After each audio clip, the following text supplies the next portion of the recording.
घटनास्थळावरती दाखल झालेली आहे। दिल्लीतील मेट्रो लाल किल्ला जो आहे त्याच्याजवळ जे मेट्रो स्टेशन आहे तिथे आता एक मोठा स्फोट झाल्याची माहिती मिळते। अग्निशामक दलाच्या गाड्या घटनास्थळावरती दाखल झालेल्या आहेत आणि या सगळ्या स्फोटानंतर काही कारमध्ये आग सुद्धा लागल्याची माहिती आहे। हा मोठा जो स्फोट आहे एका कारमध्ये झाल्याची तुर्तास माहिती मिळते आहे। जे डीसीपी आहेत, दिल्ली डीसीपीचे जे काही लोक आहेत ती तिथे पोहोचलेले आहेत। वरिष्ठ पातळीवरचे जे अधिकारी आहेत दिल्लीतील ते तिकडे पोहोचलेले आहेत। एटीएसची टीम तिकडे पोहोचलेली आहे आणि या सगळ्याचा आढावा गृह मंत्रालय अमित शहा यांच्याकडे आहे। त्यांनी हा सगळ्याचा आढावा घ्यायला तातडीने सुरुवात केलेली आहे।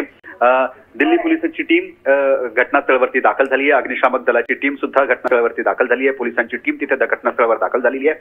आजूबाजूचा जो एरिया जो परिसर आहे तो खाली केलेला आहे, कारण हा स्फोट झाल्यानंतर संपूर्ण परिसर पोलिसांनी कॉर्डिनेट केलाय। या परिसरामध्ये कोणालाही आता एंट्री येण्याची बंदी करण्यात आली आहे। पण हा स्फोट नेमका कसा झाला?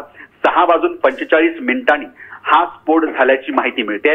दिल्लीत सध्या खळबळ माजली आहे आणि हा स्फोट एवढा मोठा कसा होऊ शकतो, आपल्या यंत्रणा काय करत होता, हा सुद्धा मोठा प्रश्न उपस्थित केला जातो। शिवाजी, आणखी एक मुद्दा आहे, देशात एटीएसनं कारवाई करून काही दहशतवाद्यांना ताब्यात घेतलेला आहे, काही स्फोटकं देखील जप्त केले, त्याचा आणि ह्या दिल्लीतल्या स्फोटाचा काही संबंध असू शकतो का?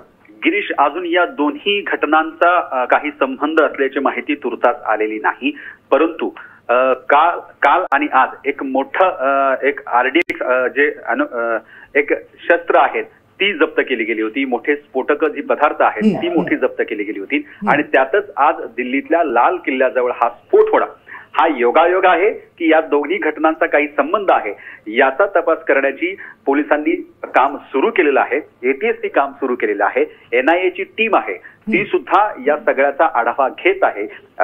या सगळ्या घटनेनंतर पोलीस अलर्टवर गेलेला आहे, परंतु लाल किल्ल्याच्या परिसरात एक मोठा स्फोट होणं ही एक मोठी घटना आहे। स्फोटानंतर जवळपास 3 गाड्यांना ही आग लागल्याचं आपल्याला कळतंय आणि या घटनेमध्ये कोण जखमी झालंय, अजून कोणाचा काही मृत्यू झालाय का याची माहिती अजून मिळालेली नाही। शिवाजी, हा दहशतवादी हल्ला